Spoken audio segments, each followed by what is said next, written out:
Thank you so much for joining us today. I'm so excited to announce and welcome our guest, Whitney Abraham.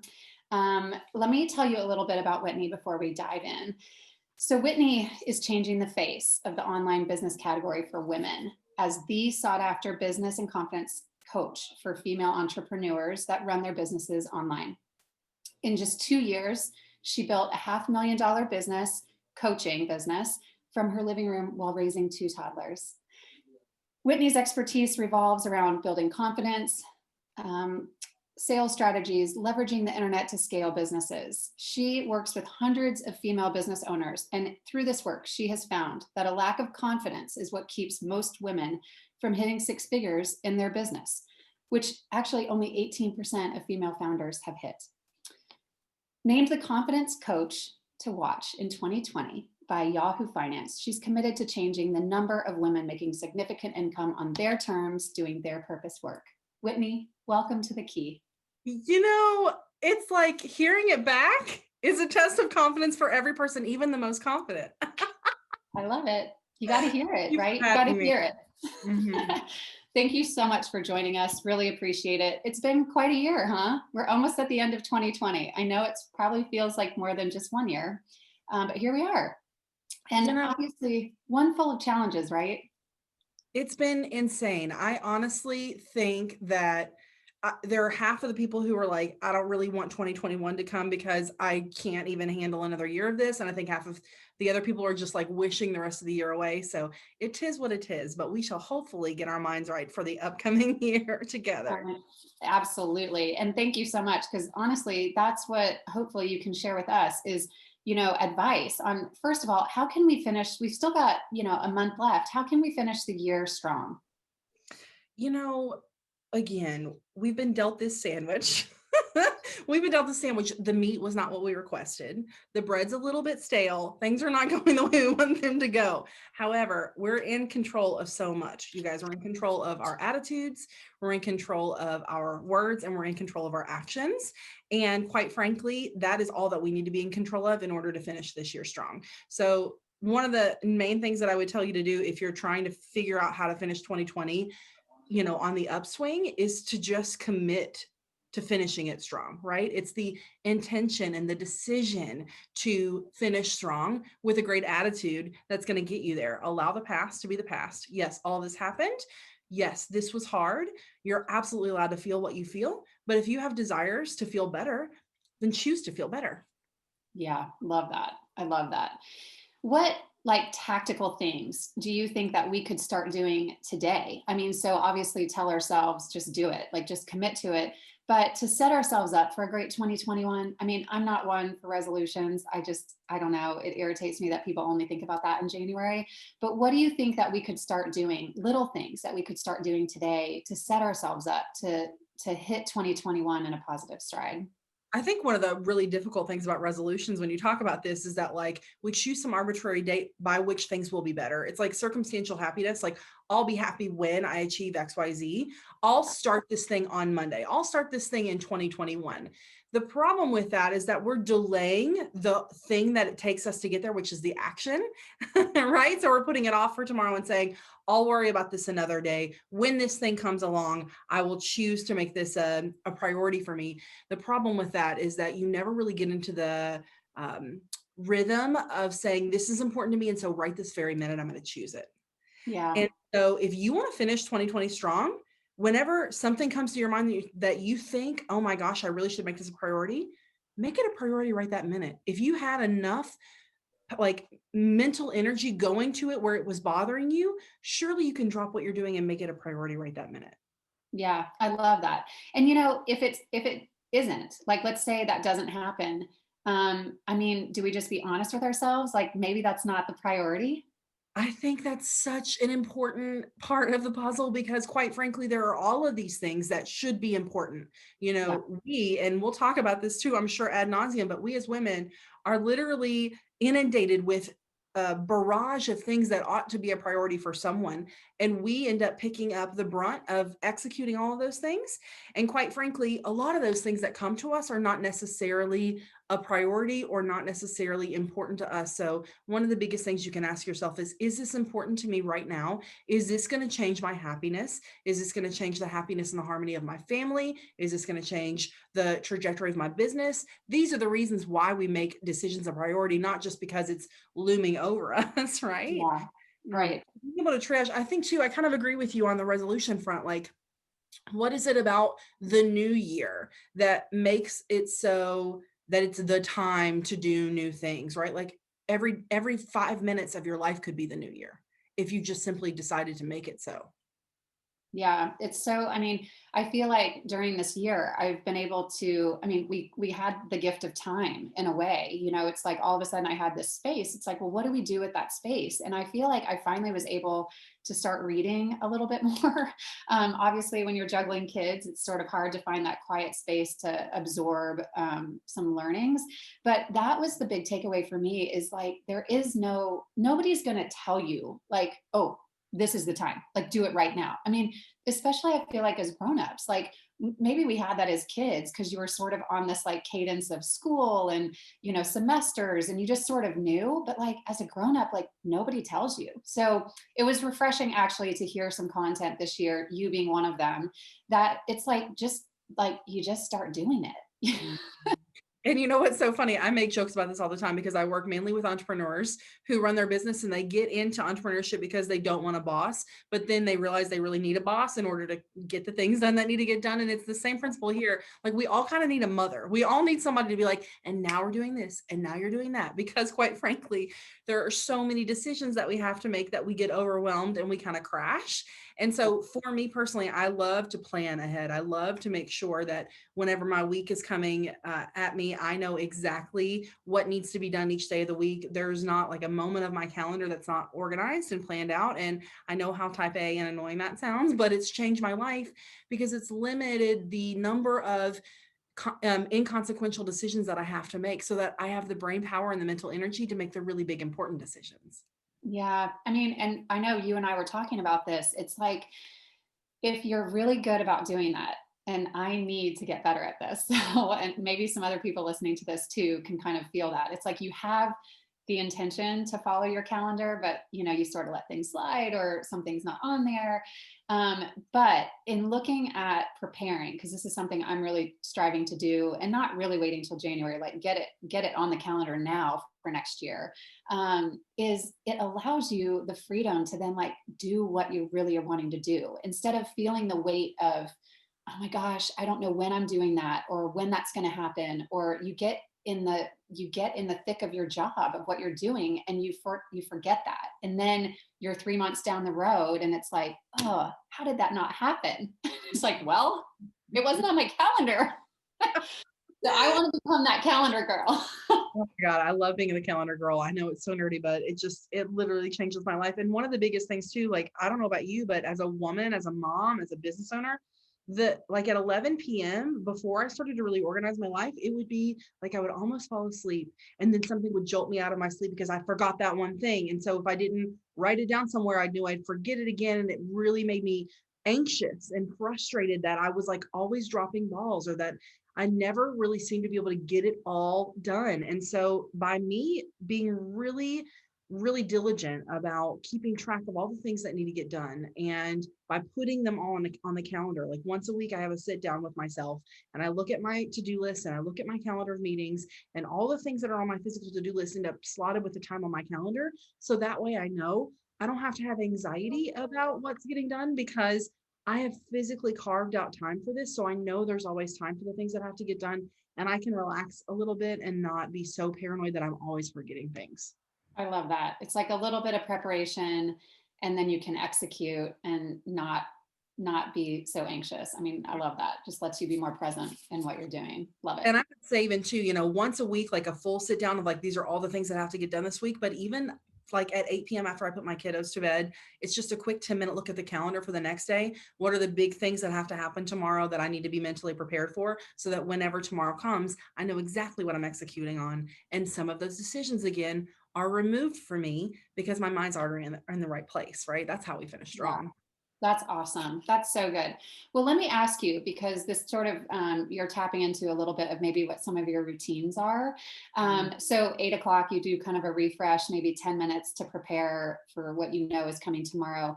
What, obviously you have routines. So So walk us through some of your routines that are like sacred, like you're not going to change them and you're not going to give that space to other people. Walk us through that. yeah, I mean, I think, we're in this very weird time period where our routines have changed. Like, if you are in a situation where your routine has not changed in any way, shape, or form, I got to know what you do and how you pulled that off. Because, quite frankly, all of us have had to reassess what goes and what stays and what shifts in this weird time period.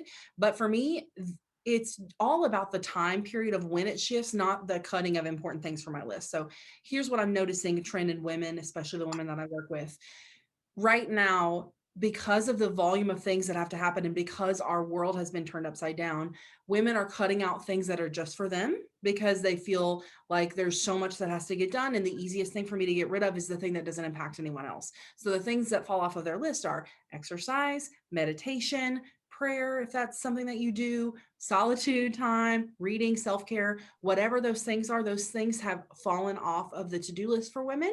And so my argument is let's just shift when that happens in a way that works realistically for you, your lifestyle, your family, your business, right? So for me, my routines are centered around sort of time periods, time posts during the day of when things have to happen for me. Before the pandemic, of course, I would be getting up before my children were up and I would be doing my morning routine of the things that have to get done beforehand. Right now, it's sort of a mad dash to get them out of the door. And I know once they're gone, I can refocus. So that's shifted a little bit for me. All the things still happen. They just happen the minute that I get them out of the door this time, right? But before the pandemic, it looked like me getting up, me exercising, me doing a 15-minute meditation. And that meditation practice, there are very specific things that I move through during that meditation practice to get my mind right for the day. Then I'm going to sit down and I'm going to look at the day's calendar and make sure that I am ready to execute.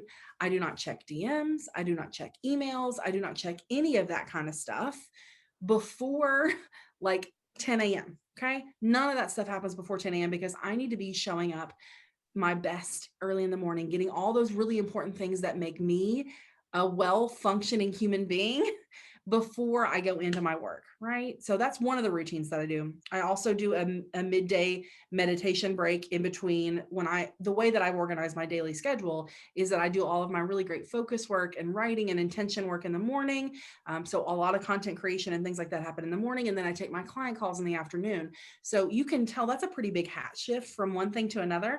So in between that time period, that transition, I like to have a little bit of a meditation. And then I like to ask myself, who do I need to show up for right now? Who needs me on my A game? And literally set the intention for how I'm going to show up for them. And then, of course, at night too, the evening routine, with kids, like we got a ironclad bedtime routine. That thing is like sacred. We do not mess with that. I am a drill sergeant about it. And then once they go to bed again, too, like it's 10 minutes with me in my calendar, making sure that the next day we are prepped and ready to go so that there are no questions and no surprises. I love that. And I love the idea of it's a shift. I think so many times it's like when things are changing, it's really easy to just drop it or not like just like let it go, even though it's important to us. And so I like the idea of it. You don't have to totally let go of it. Just shift it around a little bit, knowing, be honest. Like my mornings are very much like what you described. I used to try to do stuff before the kids went to school. And now it's like, oh my gosh, just it's a lot easier. And I can be a better mom in that moment and not feel frazzled at them and get them to school. And then let my time be my time, sort of thing. So I love that. And don't like for 1 second, don't mistake me telling you that it's not okay for you to put bags down. I want you to absolutely let things off of your to-do list. I just don't want you to fall off of your to-do list. Yeah. Yeah, absolutely. I remember a year ago, I was like, I mean, I felt like the pressure of, clients and appointments and all of these things. I was giving away the hour of like working out for me. And I just felt like I was just like not a good person to be around. Like, and it was only Savvy. hour, right? It was an hour I was giving up to people.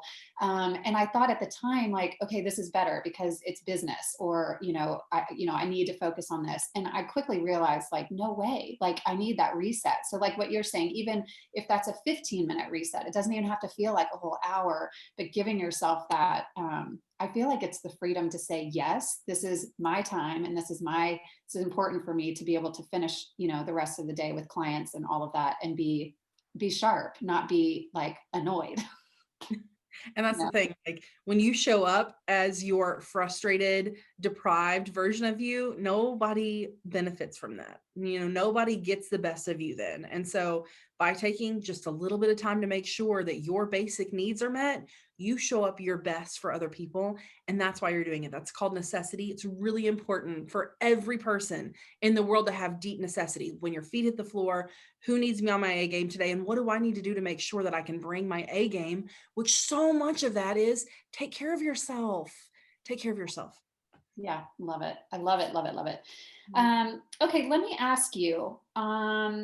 Let's talk about goals for a little bit. So I think I approach this obviously very different than a resolution. So I would love to just hear, your advice on what is the best way to go about setting a goal. So, some of the people listening to this might be working on business plans for next year and trying to identify, what is that I want to do. Some people might be getting stuck in even being able to articulate what it is they want to do. So, can you chat a little bit about how you go about goal setting, and if you're stuck, what should people focus on? I love this question. And it's going to be a lot of questions you need to ask yourself in order to get to the root of what we're trying to accomplish here. So, my favorite way to set a goal, it's ask yourself how you want to feel and how your business, your life, your routines, your habits, whatever it is that you're thinking of implementing, how those things can help support that feeling, right? So often I have entrepreneurs coming to me and they tell me, I want to make six figures my business, or I want to make whatever revenue goals. And the problem is they can't articulate to me why that number is important or what that number will do for them. So essentially, we want to make sure that there's a reason behind why that number is just pulled out of the sky. Like we don't want to just say, I feel like when I make $100,000, I'll feel free. Okay, well, what data do we have that supports that? How do we know that will make you feel free? What stress will that remove from you? So we start from a place of how we want to feel. The other thing that I really love, especially if you're doing this in business, is I want you to start asking yourself some questions around, what problems can you solve for other people, or what are you trying to help other people accomplish, instead of simply going straight to a revenue goal. So I want us to get there. A CEO definitely plans via numbers and revenue, absolutely, but they don't just decide what the number is and then work backwards. They decide what the outcome is, and then they attach what they think the revenue looks like from that place. Love it. I love it. And that's, I don't know, I think it's huge to really tap into how do you want to feel? Because I mean, we chatted briefly about this. It's, you might want to say, I want to double my business. And it's like, okay, is that going to make me feel more frazzled and less present with my kids? It might. And I don't know if that's really the answer for me personally, but I also like that it's, what I'm thinking doesn't need to be what anyone else is thinking. Maybe you can speak a little bit about that, like how individual the goal is, and almost to just put the blinders on, right? So we are in this culture where we watch what everybody else is doing, and that makes it hard for us to know what we truly want and desire because it's noisy, Yeah. right? So we are in the practice of watching other people in our industry or other people that we admire, and then they're doing XYZ. So we think we should be doing XYZ. That gets a little dicey when it comes to your joy. And just like you brought up too, yeah, you absolutely can double your business. At what cost? At what cost to your family? At what cost to your sanity? Is there a way that you can double your business without doubling your output of time? Right. And so that's a lot of the bread and butter of the work that I do. Like, how can we maximize revenue stream, product suite, all of those things without making you a frazzled, crazy person? Because quite frankly, your revenue goals are not worth your mental health. They're not worth your whatever your equilibrium is. I hate the word balance so much. Like you'll never hear the phrase like work-life balance, because I just think it's silly. But the reason I think it's silly is because like my balance and your balance are different, right? Like I love my work. I love to work. I find myself thinking about work when I'm not working. Like dreaming about it, excited about the work that I do. A lot of people do their work to support, their family adventures. Like they want to spend more time with their kids. They want to do that. And so it's really not fair for somebody else watching me trying to emulate the business goals that I have when like my business is such a big priority for me right now and I'm so excited about it, right? So you have to make those decisions again based on how you want to feel and put your blinders on like you said and like run your race. Do not make choices or decisions in your life and your business in anything based off of what you see other people doing. I love that. I mean, it's that quote, comparison is a thief of joy. And it's so true. I mean, and we're all accustomed to it because of like social media and everything's right in front of us. But as we all know, there's the Instagram versus reality, right? So I love that. I love the I don't know, it's the encouragement to just be individual. It's an individual goal. Like there's no you just have to own it yourself, right? So I love that. Oh my gosh, there's so much like juiciness in this. I'm like scribbling as we're going. I love it. I love it. All right, let me ask you. I know we talked about, so I was encouraged to read Atomic Habits this year. We've talked a little bit about this in just terms of like routine and goals. What do you think, in your opinion, and maybe you're talking about this with some of your clients too, what are some of the best habits we could start to create as we go into 2020? So for me, it's being cognizant of your thoughts. So for me personally, I notice some of the biggest issues that I have with clients not being able to realize the goals that they want to realize. For me personally, whenever I get in my own way, it's usually because of some repetitive negative thoughts that are happening mentally, right? And we all have this. We all have this sort of like programming, right? But the quicker you can become aware of the thoughts that are happening for you and then reroute those things, one of the most beneficial habits that you could possibly adopt, right? And so for me, there's a whole lot of research around positive psychology and cognitive behavioral therapy, right? And so whenever you have those like negative thoughts about yourself, you'll never reach those goals, you never seem to be able to get the things done that you want to get done, whatever that negative little devil on your shoulder is chirping, the quicker you can recognize, oh, the inner critic is speaking to me and I need to choose a different voice right now. Like I can acknowledge that inner critic is here, but I don't have to actually listen to what they say. That is called self-command, mental self-command. The switch between my inner critic is going and I'm going to choose a positive, more gentle, more loving response to myself. The Love that. quicker you can get at that, the more successful you're going to be, the more happy you're going to be. So it's a really important habit and it takes such intention because you and I both know it's really easy to get on the runaway train and think lots and lots of negative thoughts. So that's one thing is really the awareness of what you're thinking Yeah. is a really important habit. The other thing too that I think is extremely valuable and important, and I mentioned this earlier, is meditation. And I get how woo-woo that sounds and how everybody's like, I don't have time for this baloney, but there's so much research that supports why meditation is important for you from a physical health perspective, from a mental health perspective. We're in the most stressful time of our adult lives. Stress is a killer for us, both physically and mentally. And so adopting some habits that will help you manage and triage that stress are paramount right now. Yeah. I mean, let's talk about meditation for a minute because I do think it's worth going a little deeper. When you first started, because I do think sometimes it can just be really intimidating. You're saying you're doing 15 minutes of meditation, and I know sometimes that feels like, oh my gosh, I can't even sit in quiet for 60 seconds. So walk us through maybe some suggestions or even resources of where do I start? Because I do believe even like the box breathing or the breathe app that you have on your, Apple watches now, that is better than nothing. So maybe walk us through that journey for you and where we could all just start if we're at zero. Even 60 seconds of deep breathing and just getting out of your head and into your body a day will change your life. Okay. So, whatever you have the bandwidth for is fine. I Yeah. do want to caution you from thinking about a 15-minute meditation window is like this 15-minute time period where no thoughts enter your mind, or like that if you think something, you have to start over because there's just no such thing as that. There's even the most skilled meditators aren't devoid of thought for that time period, right? So Yeah. the goal here is not I'm going to have a 15-minute block of time where I don't think about a thing. The goal is I'm going to spend 15 minutes trying my best to focus on being in my body and not letting my thoughts run away with me.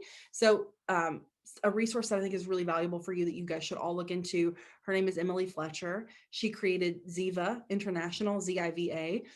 She is one of the foremost authorities in what I consider to be approachable meditation, not some monk style meditation where we sit for hours, but like the everyday busy person's way to meditate that will help you the most without making you feel like it's some competitive sport.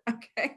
So she's an incredible resource, but she talks about in her book and also in her online course, she talks about the idea of if you host a dinner party and a guest shows up and they have somebody with them, you don't just like slam the door on the uninvited guest's face. You graciously welcome them to the party and then you go about your business talking with the guests that you did invite, right? And so you should think of your stray thoughts when you meditate in the exact same way. You're not going to slam the door in its face and like, oh, you're terrible at this game, you know, you'll never be good at this, right? Get out.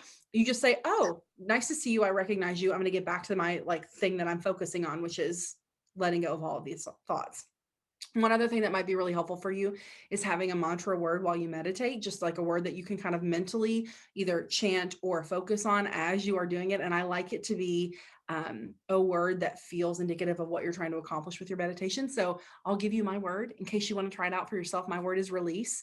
Feels really good because I can think about the tension releasing from my body, the stress releasing from my heart, the worries releasing. So all of those things, right? You can kind of channel that energy.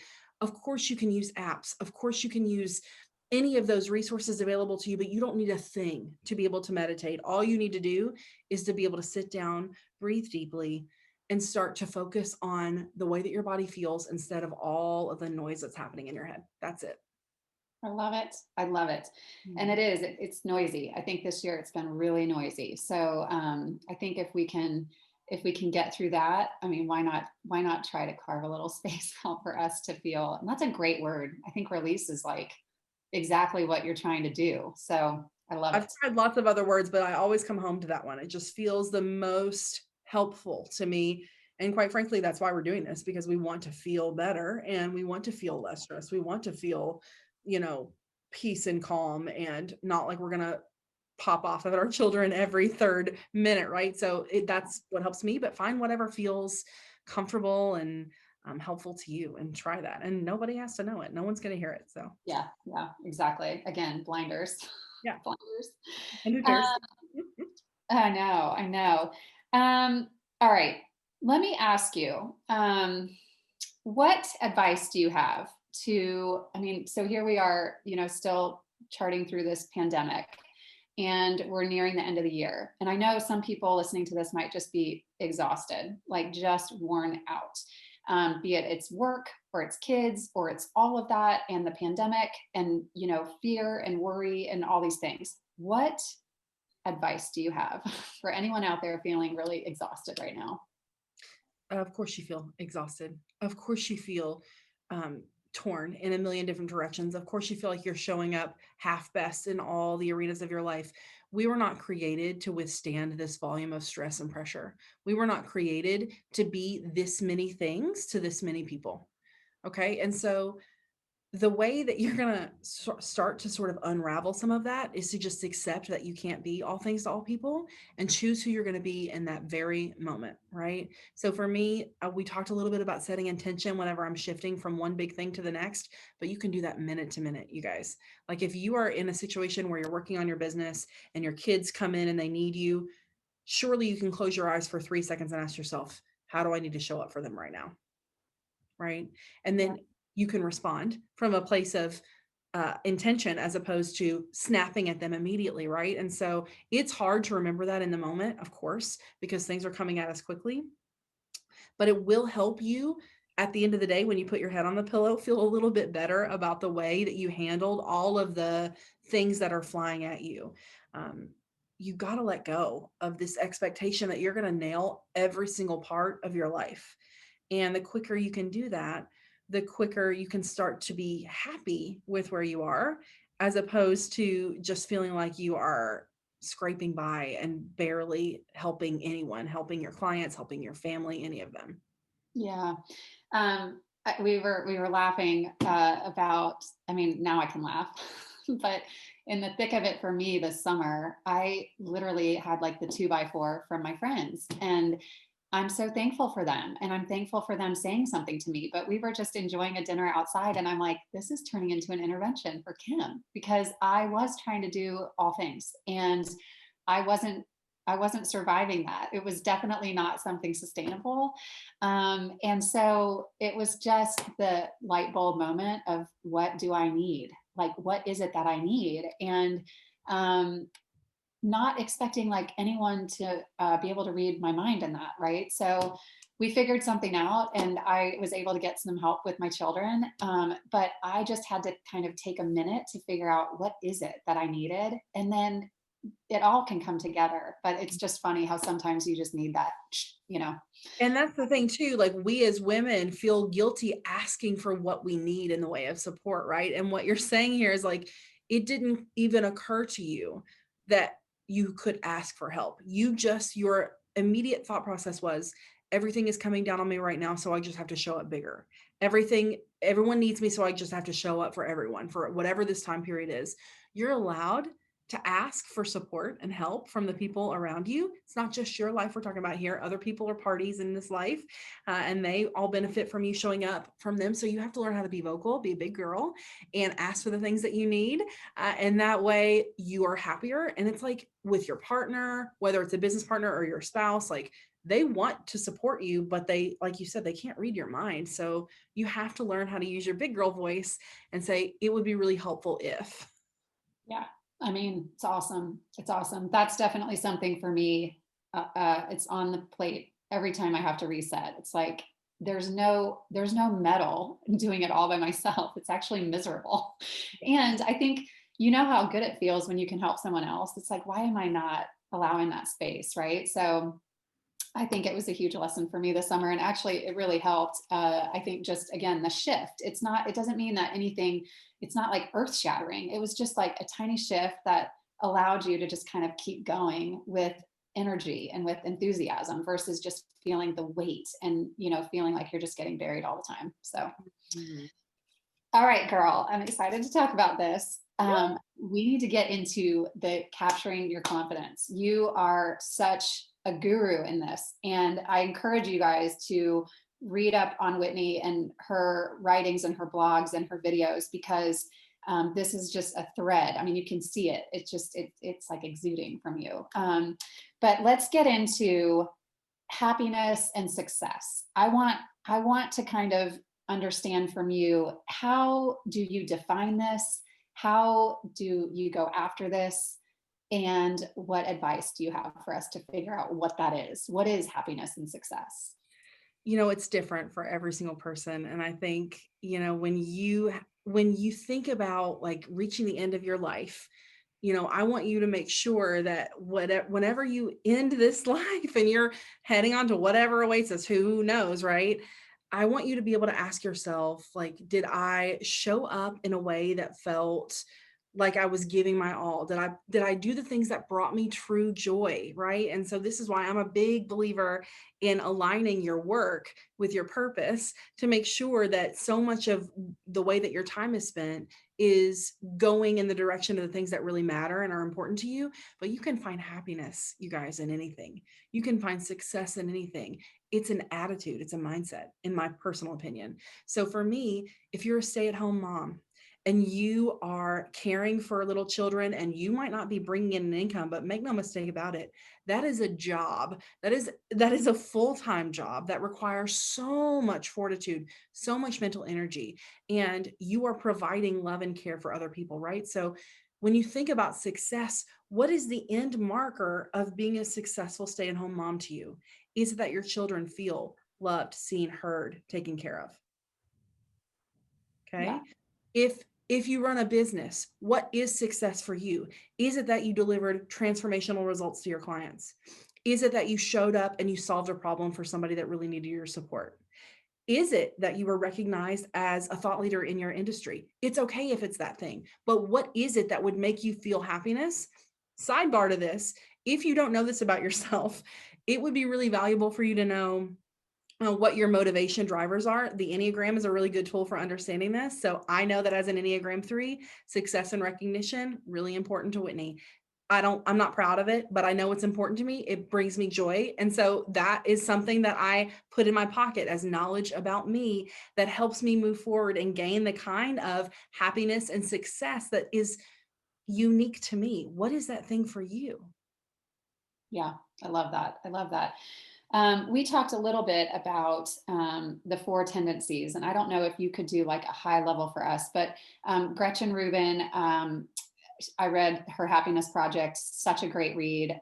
But you shared with me the four tendencies. So can you just high level that? Because I do think some of this is also like actually tapping into yourself. And I think a lot of times we just like, I'm just going to move on to the next thing. But you got to really like get in there and identify what the heck that is to make all of this really make any sort of sense.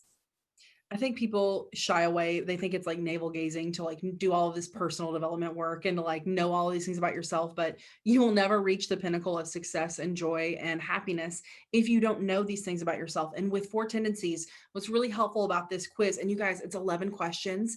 It is so quick. Like you could take it in a heartbeat and it's free. So Google Gretchen Rubin Four Tendencies quiz and it'll pop up for you. But essentially, what this tells you is how you're motivated and how you create habits for yourself. So there are only four answers, right? So you're one of four categories by which you either need external accountability or you put enough pressure on yourself that you'll keep that promise. If you decided that you have said something's important to you, your own personal desire to do so is enough to keep you moving forward. Or maybe you're the kind of person that really needs to understand all of the data at hand before you can make decisions and make something a priority. So research and questions are really important to you. Or if you're the kind of person that hates rules and doesn't want anybody to tell you what to do, and you just need to kind of like do your own thing, you're when you read the four answers, you might not even need to take the quiz because you'll probably read the four answers and be like, oh, that's me. Exactly. It's me. But the thing is, can we reinforce the accountability structure that you need personally in order to engineer your success? Yeah. Because quite frankly, it takes a little bit of zhuzhing to make sure that we accomplish the things that we really say we want to accomplish. So whether that's external accountability, you can take fitness as an example. There's a reason why group programs that people do with their friends are more successful than just somebody watching a video on their own at home. And that's because of accountability, right? So you need to know that about yourself. Yeah, I love that. I love that. And I mean, obviously, you as a business coach, you're seeing that all the time. And I think that the accountability piece, I feel like we all get started in this like awesome. It's that whole resolution mindset. It's like, yes, we're going to do this, and it just sort of like you'll have seasons where maybe it's like you're on it and you feel great, and then you have these seasons where maybe it's like, what happened? Um, my question to you about accountability is, what do you do? I mean, we all know that we need to be accountable, but what do you do like to hold yourself accountable? And then also, what do you do if you fall off that wagon? Like, what is your advice? It's not if you fall off the wagon, Kim, it's when you fall off the wagon because you're a human being. Yeah, Okay. And right. that's the point Exactly. is that like if you were to hold yourself to that standard of like, if I fall off the wagon, it's all like gone down the drain, or I'll never be able to reach my goals because this one time I fell off the wagon and then Okay. I I got spiraled even. Like, even if it was the worst, even if you were to literally fall off the wagon so hard that it drove off 6 miles and you had to like walk barefoot to catch up with it, all hope is not lost. Okay. You can still decide at any moment in time, nope, I said this was important to me and now I'm going to prove it. So one of the biggest ways that we build confidence as a human, especially as women, is we make a promise to ourselves and we keep it. Okay. And so that means that there will be times where you fall off the wagon. There will be times where it seems inconvenient, but you have a choice to make. And ultimately, we just have to choose ourselves and that promise over and over again. And when you do that, you do build your own internal trust with yourself of saying, I know that if I say something is important to me, I will find a way to realize that thing. And Yeah. that trust is what builds it. So here's the thing. It's not if you fall off the wagon, it's when you fall off the wagon. Then you have the choice to make. How quickly can I get back on it? How Yeah. quickly can I choose it again? And let Okay. go of all of the mental things that I assume about myself because I fell off the wagon. Yeah. Like just let it go. Like it doesn't matter. And also, it's not true. Like, it's never true. The Yeah. things that your inner critic whispers to you are the most hateful things ever that no one would actually ever say out loud. Like, I've never once heard somebody say some of the things that you think about yourself that at least I'm only in my own head, so I can't really speak for other people. But like the thing that this guy says, nobody else would ever dream of saying those things to me.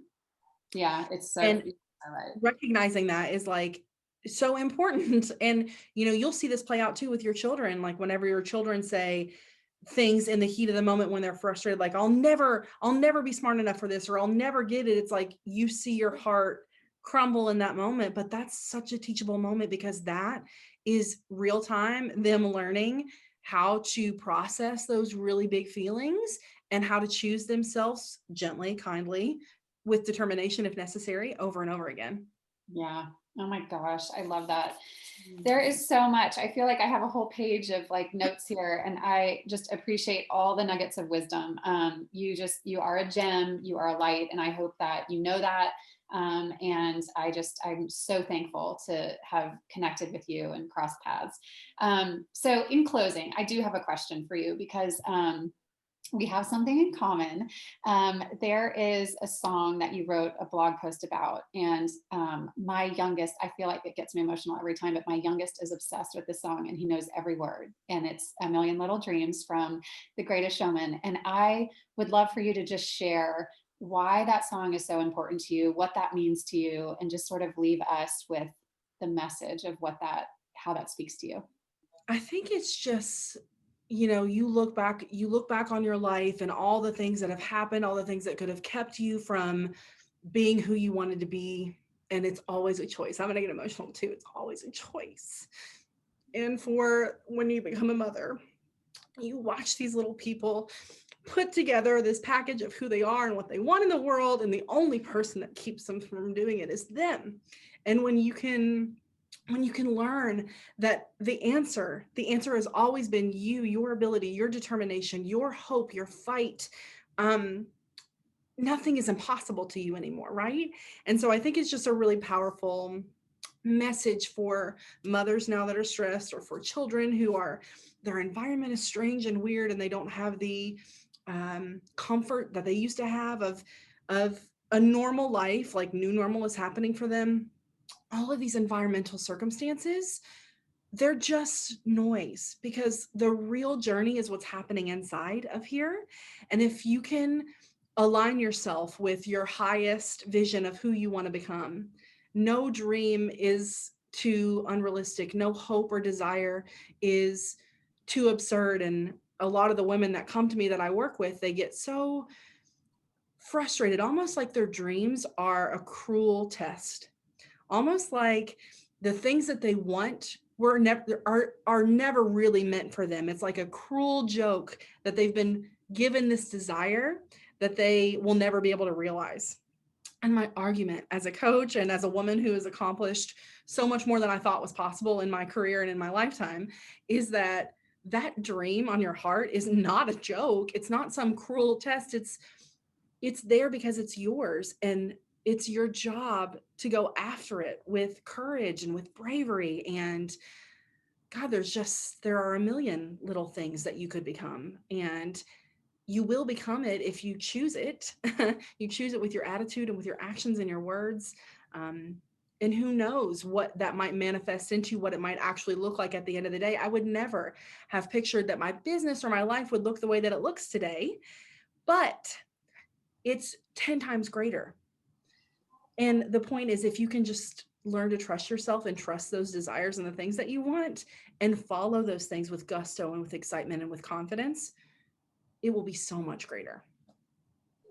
Whitney, you're like, I'm choked up, and I just adore you. And I know that's going to hit the hearts of many people who are listening to this. So thank you for sharing that. Thank you for your time.